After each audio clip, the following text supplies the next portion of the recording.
Good morning. It's time for Coffee for Caregivers once again. It's really so wonderful. Hi, Hope. It's Good morning. to visit with folks once a week now on Facebook and just kind of share what's going on in the foster care world. We've got a great guest today, Hope Cooper, who has become a friend in many ways and certainly is an advocate for everything that each of you do every day to care for other people's children. And Hope is a leader and an instigator, and I'm going to let her tell you about who she is and what she's doing, that particularly what's so special about what we're going to talk about today.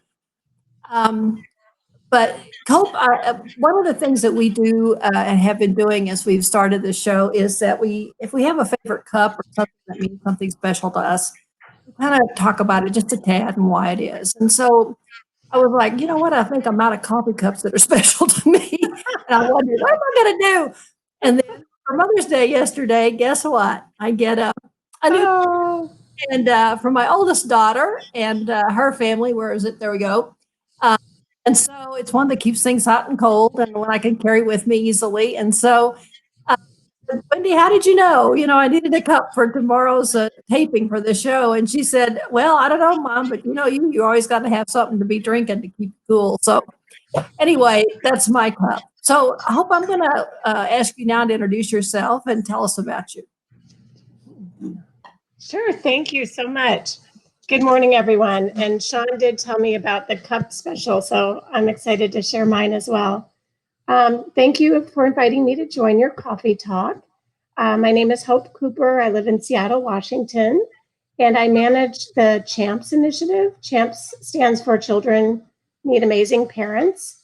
It's an effort that's funded primarily by philanthropy organizations to help spark policy change, primarily at the state and local level, in support of foster parents. And the idea behind CHAMPS is that, from a policy perspective, the role of foster parenting has been largely overlooked for many, many years as a real catalyst for how we can get better change.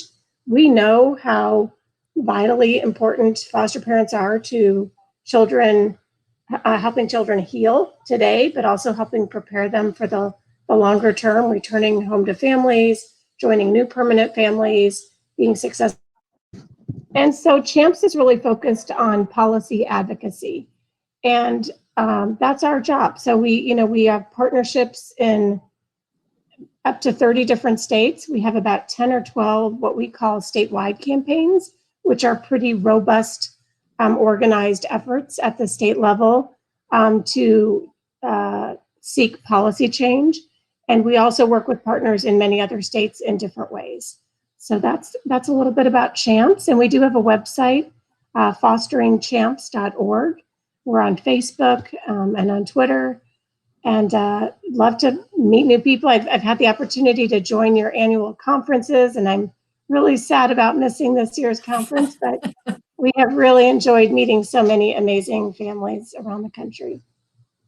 Thank you. So does your cup have a special meaning to you? Oh, like a toucan on there, or is that what is that? I think it is a toucan, yeah. Toucan. I love coffee. I drink so much of it every day.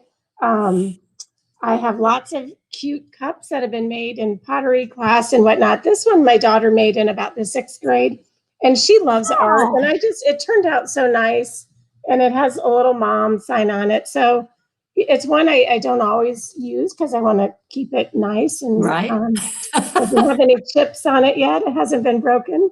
So anyway, I chose this one for today. Wonderful. Well, good for her. Yes, yes. Yeah, that is special, especially with Mother's Day. Yes. So I do want to remind folks that are listening that at the end of the show, there will be information. There'll be the website information that Hope just gave you. So if you didn't get it written down, don't worry. It's all going to be there for you. And other things that we might talk about during the course of our discussion today. Because after wishing everybody a happy Mother's Day, a couple of days late, I wanted to, thought this was a perfect time to talk about an open letter to Congress that was actually sent to members of the Congress this past week, as well as to the key staff in key committees within Congress that basically control the funding for everything to do with foster care. And Hope, along with Lynn Teedy from CHAMPS, are the two authors of that letter. So, Hope, would you kind of explain how the letter came together, where you got your information from to get the information that you included? And then kind of we'll hit the elements, the high points of the letter. Again, the letter will be in a link at the end of this show. And so you'll be able to, if you haven't seen it already, because it has been put on all of our social media for sure, and has been sent out to all of our emails, but it'll be there for you to look at and look at in depth. It's a well done letter, and we're very proud to be signers of that letter on a national basis. But Hope, you're up close and personal with the actual work of developing it, and so I'd love for you to talk more about that. Oh, sure. Thank you. Well, like I just mentioned, the main focus of CHAMPS has been to spur policy change. And our focus has been primarily to work at state level policy change, because that's where the work is so close to foster parenting, training, recruitment, all of those things.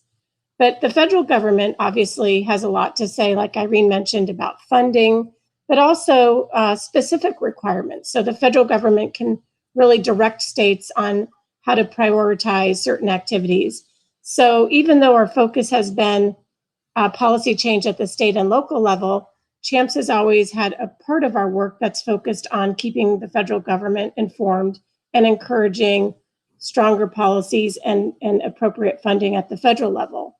So when the coronavirus pandemic started to hit the country and states, we started actively reaching out to our partners. The National Foster Parent Association is one of our 8 steering committee partners, so we turned to them for advice on all of the work of CHAMPS. But when this happened, we reached out to Irene and others, and we reached out to a lot of our state partners who are directly involved in foster parenting, and really asked them, what does this mean for families? How is this happening? How do you do family visits now that we are all supposed to be sheltering and schools are closed? And what in the world does that mean?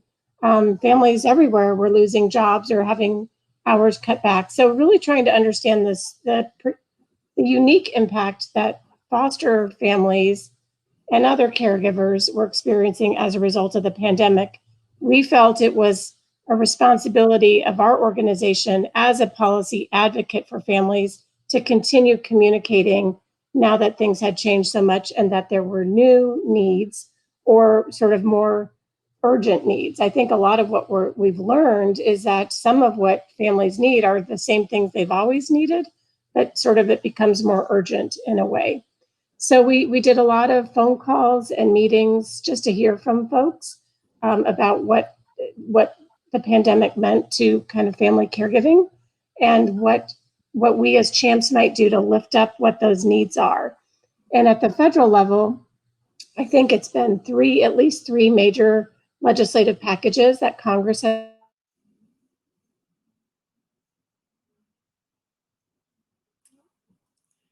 Another freeze up. Sorry about that, folks. Hopefully it'll come back soon. Has passed. Right. Is it back yet? Yep, you're back. So we felt a letter to Congress was a really important thing to do with CHAMPS and with our partners so that Congress could really hear from families directly and hear about some of the top needs that they're having or the top challenges. They are making a lot of decisions primarily about funding and how to fund states in responding to the pandemic. So we didn't want to be left out. We didn't want to be sidelined and not have our issues heard. So a letter is a great way to communicate that. And I think what we learned is that a lot of the issues that are raised in the letter, we can continue to raise. It doesn't have to be a one-time thing. We know that that needs change as the weeks go by. And the same issues that we raised to Congress are some of the same issues that we want to be raising at the state level to governors and to state legislatures and program administrators and others. So in putting together the letter, we really had the ability to identify some of the most important needs that families have. So hopefully decision makers who control funding and other decisions can really have that information at hand and as they're making decisions. So we were excited to be part of this. We really do feel like the ideas came from families and communities involved in this work. And you know, like I said, I don't think this will be a one-time thing. I think we should probably continue to communicate on a periodic basis. And already we've had the chance to collaborate on a great op-ed that Irene was involved in the Des Moines Register. So that was an exciting way to take some of these same messages and get them out through a different channel. So that's sort of the general story behind the letter. Yeah, and I think your idea about, doing it periodically is really valid, because we know that, and I hate to put it that way, but it winds up being true, as a squeaky wheel gets the grease. I mean, it just is. I learned that a long time ago, actually with the first little fellows that we got in foster care to be foster parents. And it was 4 years that they were in our family, and the judge, it was a termination case, and everybody knew it, and it had been decided, but the judge kept refusing to put it on the calendar because he said it would be the first parental termination case in that county. And he didn't want to have to do it. And so he kept postponing this case, and it was brutal for these children and their parents. It was brutal for everybody. And, we finally, the state couldn't get anybody to do it. The local CPS people couldn't get it to put him on. The children's attorney at Lytton couldn't get him to schedule. It was nightmare. So I actually owned a daycare center at that time and was like 3 blocks from the courthouse in that town. So I went every day, Monday through Friday, up 1 week, and I sat in his office and I asked for a meeting with him, because he wouldn't schedule one with me if I phoned in. And his poor secretary kept saying every day, "I'm sorry, he's too busy to see you today." And I'd sit there a couple hours and I'd leave, but I always stayed at least a couple hours. The next week, Monday, I went back. I didn't stop going. And finally she said, "All right, already. He said he'll see you." And I said, "Well, good." And I walked in his office and I said, "Judge, this has got to stop. You have got to do your job. You are elected to do this job, and you're not doing it. And it's not fair to these children. And I don't think you understand what it's doing to them and their parents and their grandmas. They're going to get separated from these people. And this is a big deal. And you can't keep this wound open like this." And he just kept looking at me, and he finally said, "Well, I don't know if that, I'm going to be honest, I don't know if that means anything to me," he said, "but the squeaky wheel gets the grease, so you got your hearing." So sure enough, like 2 days later, we all get a letter saying the date of the hearing. We go to, guess what? The visiting judge. He didn't even do the hearing because he still wasn't going to make that decision. And so a visiting judge who knew nothing about the case, but everything was well documented, made that termination decision. But that was my indoctrination with the court system and how it worked or didn't work on behalf of kids and families. And it was a really sad way to start our fostering career, for sure. But it taught me that, from day one, we needed to be advocates for these kids, regardless of how uncomfortable I felt in doing it. Right. How hard it was to get off a couple of hours every day to go sit in his office and have somebody cover for me. It had to happen. And so I know that if we can do some things on a more frequent basis, federally, but certainly we've learned that in our states too, to get to know who those lawmakers are, the decision makers, who are their staff in their offices, and really talk to those folks and learn to advocate, then we can get more action than we ever dreamed we could.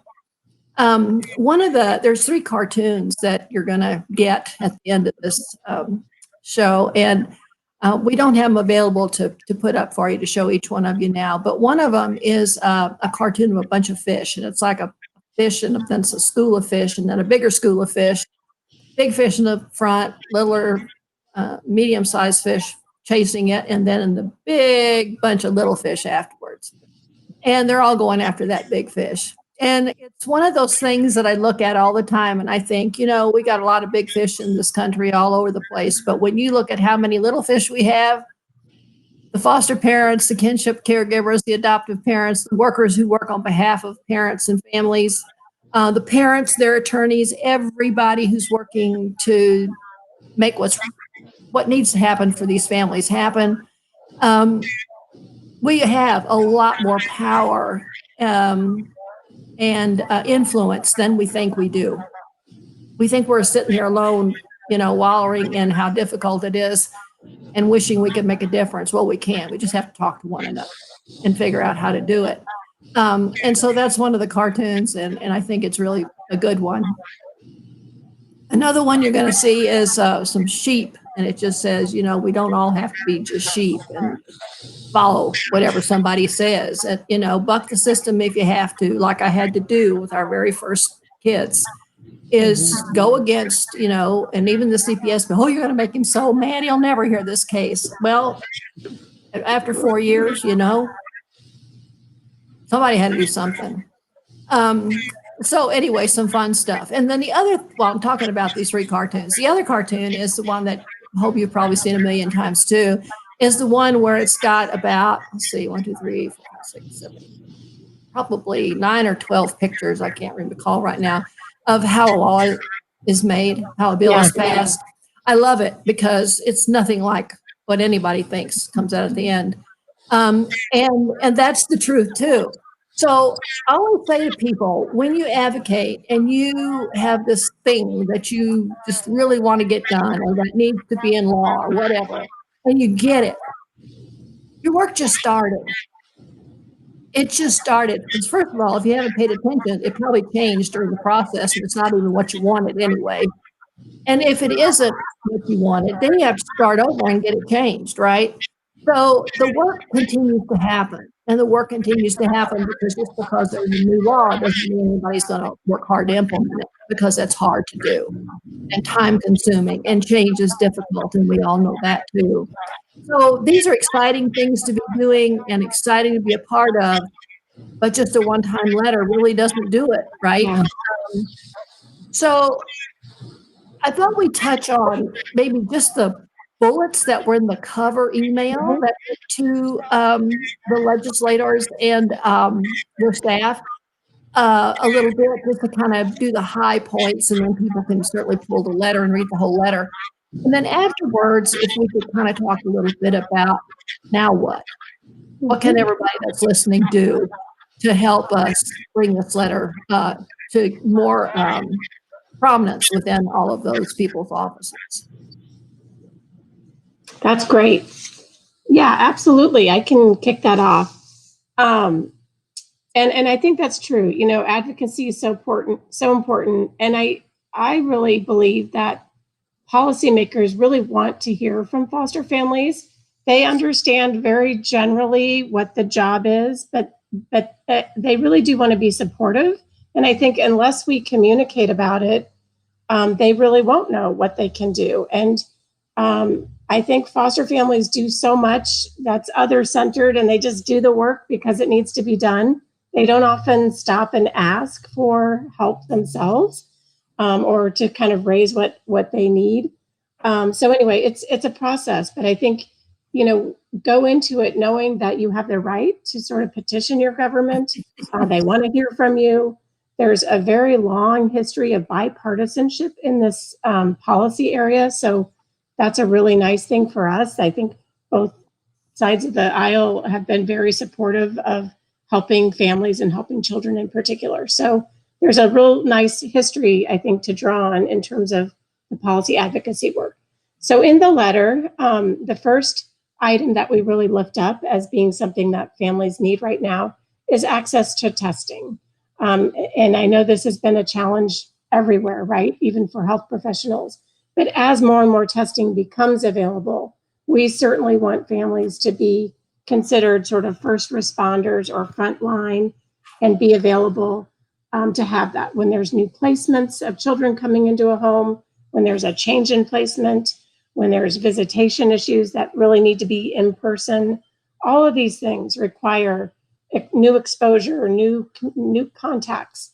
And so making testing available, both to the families, but also the workers that are supporting this is just really, really important. So that's the first thing that we lifted up. And again, this was something we heard directly from families about.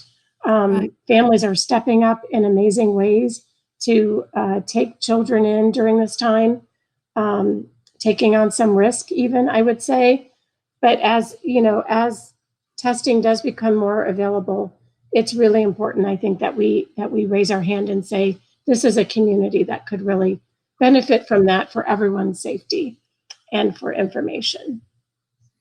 The second bullet is that foster families and kinship caregivers really need economic security. And whatever this might look like, we've found out about 5 different states that have done emergency payments or supplemental payments to foster families, either on a monthly basis or a quarterly basis. We know that people are losing jobs or having reduced hours, lower income, higher needs. There's more children at home. The costs are up for food and other things. So having some financial support is going to be really critical to keeping the caregivers that we have and to communicating to new caregivers that there is support here. This is a doable, supported activity.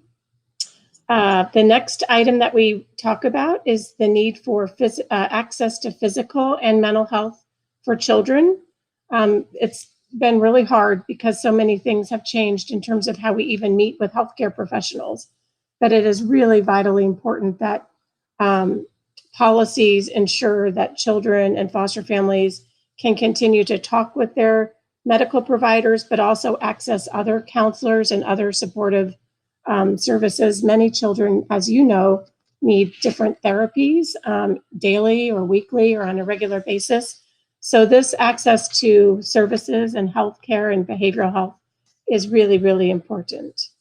And part of that is to make sure that those providers are continuing to provide their care. So a lot of medical and mental health providers have gone to telehealth, which raises another issue that we all need more technology than we've ever needed before: phones, computers, Wi-Fi.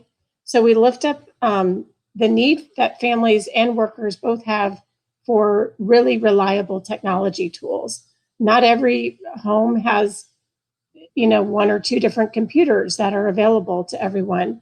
And when children are now taking school online, computers get tied up when others need them. So it's not something we ever planned for like this. And I think there are real technology needs, both in terms of just the equipment, but the Wi-Fi, but also training on how to use some of these platforms, how to do a telehealth visit. We've never, many of us never talked to our doctor online like this, or had to support a young child speaking to a computer to somebody. So all of these things are really new and require some support.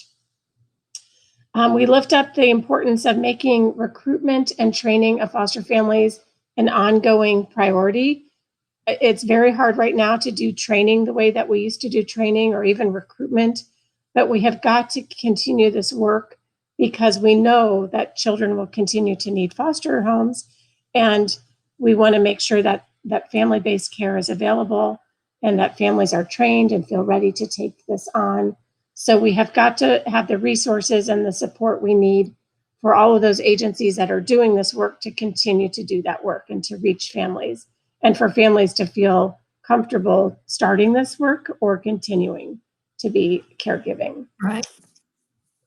And then just 2 others that I'll lift up are the fact that children who have special needs require support to do school from home. We're all learning a lot about doing school from home. This is not a not a snap your fingers kind of thing. This is a process. And so we wanted to lift it up. I think policymakers understand that children are home and not in school, and that there's a lot of new challenges to that. But for some of the kiddos in your families, there's extra work that goes into this, and it's really worth lifting that up. And then finally, one of our most top priority issues that we've talked about since the beginning of CHAMPS is that foster families and kinship caregivers really need peer support. And this isn't an extra or just something nice we do if there's time and resources. This is a really fundamental service that gives families what they need to continue caregiving very effectively and successfully. It's a really essential component of the job. And we want to continue to talk about the importance of peer support. You know, Hope, I think every segment of Coffee with Caregivers we've had so far has been part of what we've talked about because it's vital. I mean, we wouldn't have made it through. I know I wouldn't have made it through. My husband's a very quiet guy, and he kind of sucks it up and goes on. But I had to talk to other people who are going through this. I had to know if I was on the right track or if I had just completely lost it, were we doing more harm than good? I mean, I had that thought so many times, and it took people who were wiser than me, mostly who had been fostering for longer, who had gained a tremendous amount of wisdom through each experience that they had, to tell me that I was, as long as I was doing the very best and I was looking for help all the time and seeking, whatever assistance, that I was doing the best I could do. But you just have to have somebody else talk to you about that and give you some pointers sometimes and some hints about what that could look like and how each child is different. So no one pattern fits every child is going to be in your family anymore. Each one's unique, and you have to same problem may have to be handled completely differently. All of those things. But when you're new or new, it's still really hard to understand that. You think somehow God's just given you these talents to make miracles, right? And in many, many, many ways he has, because I've seen a bunch of them over my lifetime. But I think that when folks tune in to Coffee with Caregivers, that they're going to hear that all the time because it's just so critical. And part of what really concerns me is, there was a local foster parent association in every county, right? And you met once a month for an official meeting, and you usually got an hour's worth of training because they brought a trainer in, and they had childcare for the kids oftentimes, and then you had time to be a support group, right? That last 30 minutes. They're all but gone. And where do people go? Where do they get that camaraderie? Who do they learn to trust? Who can they go to say the things that they have to get out, say it out loud, scream and yell and stomp their feet if they have to in order to get okay again and go back and be the best parent they can be? They have to have trust for people. You can't just say that to any caseworker because they'll go back and turn you in, right? And because they don't all understand, and they'll say, "Oh, this one's too stressed out. We got to close them, get those kids out of there." I mean, I know many families that's happened too, and so you distrust the people in the system, which is a terrible thing to happen. And so you suck it up some more. Before you know it, guess what? It all blows up, and maybe you do something you shouldn't do as a caregiver. But how do we, generate these resources for people? How do we figure out what these peer groups look like? It was easy back in the day when there weren't any private agencies doing this. There was all, state supported or county supported, depending on what kind of state you live in. But the funds were there. They would give you some to support these foster meetings and these support groups and things. Well, now with everything being so outsourced, privatized, and done in so many different ways, we've just fractured the ability for caregivers to get to know each other, to even know who each other are, right? They won't even share that with anybody. I mean, it makes it really difficult. So the more we can continue to support that, certainly the happier I am, for sure. I think our time's about up, Hope. Do you have any last words of wisdom or pearls of wisdom that you'd want to share? Well, I would just say, thank you to everyone for what you're doing. It's not too late to join on to this letter. We have, like Irene mentioned, we have distributed this to the contacts in Congress, but join the letter, and your name and your organization can be on it when we, communicate again. I also think that you can take the letter and adapt it and share it with your governor's office or your public administrator there in your own county or state. So, we would love to see more of that, and just lifting up these issues so that decision makers can be educated and informed on what families are going through and how they can support you, because I really think they're looking to support you. We all want to make sure that this network of caregiving is there and is available to children and families as they need it. You can also get creative and use social media to share these messages, and call us if you'd like to work on an op-ed in your local paper or some sort of local communications platform. We would love to work with you in that way. So I think stay tuned, stay connected to the National Foster Parent Association. They're a leader in this. We have had such a wonderful partnership with them on this policy advocacy work. So we'll continue to develop new strategies and new opportunities for everyone to engage, and we look forward to that. Thank you. Thank you so much. And that, when you see the letter and click on there and read it, you too each of you can easily go online and find just a link straight to your federal folks, your person in the House of Representatives, your 2 senators. And you can email them directly. They have a direct phone line that you can call and talk to somebody in the office and talk to them about that letter. Talk to them about what it means to your family and those families that you have around you that are experiencing many of the same things. But you can have a big impact on this. And I can guarantee you, the more calls or emails they get on it, they're going to pay more attention to it, because that's just the way it works. They get a little bit of traction. They say, not many people really care. They get a lot of calls and emails about this. That drives that worthiness, is a horrible way to put it, I guess, but it's what it does. It drives that up. Mm-hmm. And it'll get more traction within not only that congressperson's office, but whatever committee they serve on if they have foster care in their realm. So it's a good thing to do. It's incredibly easy to do. And, most people like to throw an email in there because they don't even have to talk to somebody. You don't get as tongue-tied on an email as you do sometimes when you're nervous talking on the phone. So, it works that way. And again, I learned that from experience, right? So you can have an impact, not only on this letter, but any other that come out in the future to Congress, but certainly those that you can maybe get spearheaded, within your own state. One last thing. I saw a quote this week, and it's around the pandemic.